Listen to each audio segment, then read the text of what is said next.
Tu disais tout à l'heure que la voie de l'équilibre, c'est un processus, c'est pas une méthode. Et est-ce que tu peux revenir un petit peu là-dessus et Ouais, expliquer la différence? ouais. C'est exactement ce que je viens d'expliquer là.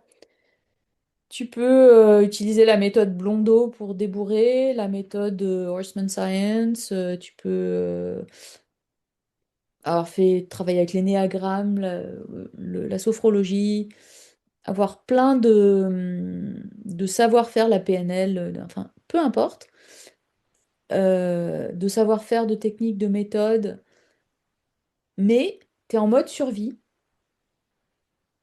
tu perds tous tes moyens. Hmm. T'as un brouillard mental, t'es contracté, t'es agacé, tu pleures, tu machin. Et donc moi, la voie de l'équilibre, c'est identifier le mode survie, le neutraliser, le transformer pour en sortir du mode survie, du mode émotion activée, pour pouvoir retrouver ses capacités cognitives, comportementales et tout son savoir-faire dans n'importe quelle discipline et appliquer n'importe quelle méthode. De Et façon c'est pour ça que, autonome, finalement. voilà, c'est pour ça que c'est Ouais. transversal. C'est pour ça que je peux aller aider un gars en attelage, quelqu'un qui fait du saut d'obstacle, quelqu'un qui veut juste partir en balade, quelqu'un qui a un problème avec le transport ou qui a un cheval qui veut plus se faire soigner par le vétérinaire.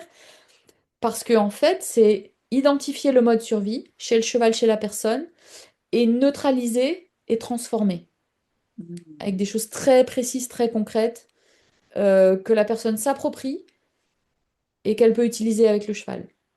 Et c'est pour Ouais. ça que c'est un processus, c'est un parcours.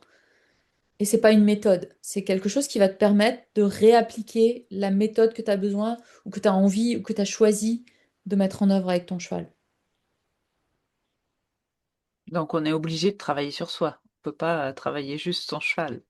Oui.